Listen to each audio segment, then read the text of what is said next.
It started with a drone, a black buzzing shape gliding silently over Belgrade's Partizan Stadium. Attached to it, a map of Greater Albania. Within seconds, players were fighting, fans were invading the pitch, UEFA was panicking, and Balkan history came roaring into the present.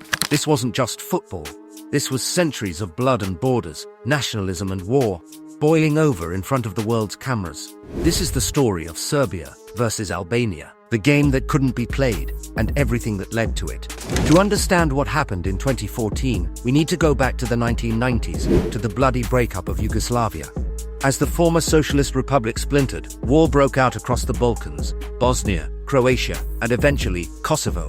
Kosovo was a province in Serbia, but overwhelmingly populated by ethnic Albanians. By the late 1990s, tensions between Kosovo Albanians and Serbian forces had reached a boiling point. Serbian leader Slobodan Milosevic led a brutal crackdown on ethnic Albanians, accusing them of separatism. Villages were burned, civilians were targeted, and thousands were killed. The world watched in horror. Then came NATO. In 1999, after failed peace talks, Western forces bombed Serbia for 78 days to halt the violence. The Serbian military withdrew. Kosovo was placed under UN administration. By 2008, Kosovo declared independence, though Serbia refused, and still refuses, to recognize it. Albania, of course, recognized Kosovo immediately, and celebrated the emergence of a new ethnically Albanian state. The Balkans were redrawn, again. Serbia, once part of Yugoslavia, now stood alone. For a time, it was Serbia and Montenegro. By 2006, just Serbia.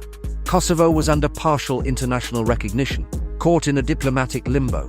And Albania, long isolated under dictatorship, was now an emerging democracy and vocal supporter of Kosovar independence. All three states existed side by side, but bitterly divided.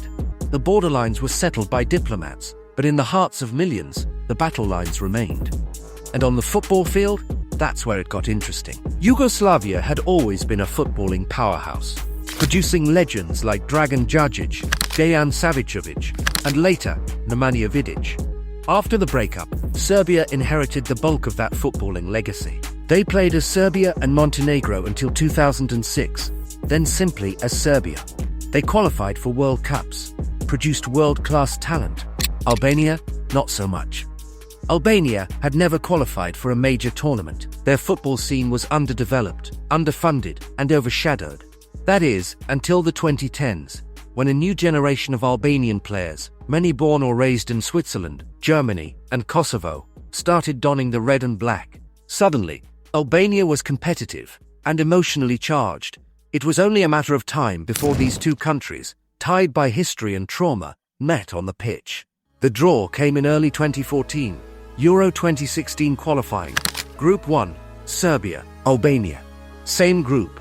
It would be the first time ever the two nations met in a competitive football match. UEFA knew the risk.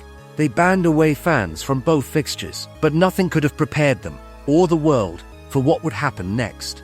October 14, 2014. Belgrade. The atmosphere was electric and tense.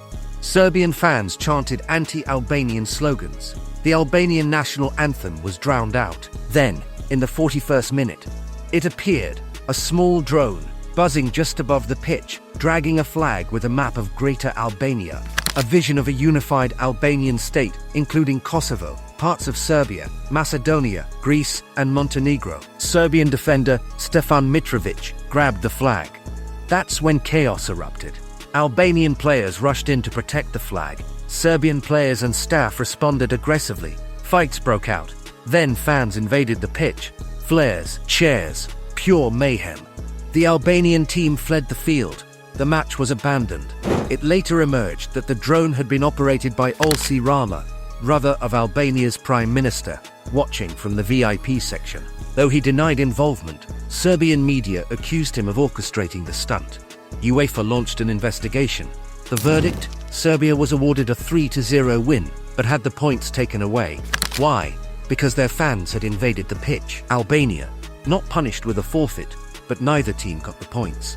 It was the only match in European football history where one team won 3-0 and lost at the same time. The return leg was in Albania, this time under heavy police presence. Tensions were high. The match was cagey, brutal, tactical. Serbia won 2-0, but neither side would qualify for Euro 2016. Still, the matches and the drone became symbolic, not just of Balkan politics, but of how deeply national identity runs through football. For some, the drone was provocation. For others, a symbol of pride. And though UEFA tried to pretend it was just another football match, everyone knew it never was. A year later, Albania qualified for their first ever major tournament, Euro 2016. Led by many players of Kosovar origin, they made history. Serbia, meanwhile, continued to produce talent, but couldn't escape the shadow of geopolitics. In 2018, Serbian player Aleksandar Mitrovic called Granit Xhaka and Xherdan Shaqiri after they made double eagle gestures against Serbia while playing for Switzerland, both players of Kosovar-Albanian heritage. The rivalry lived on, even when the shirts were different. In the Balkans, history is never past. It bleeds into borders, into families, into football. Serbia versus Albania was never just a game. It was a century of division, flying on the wings of a drone.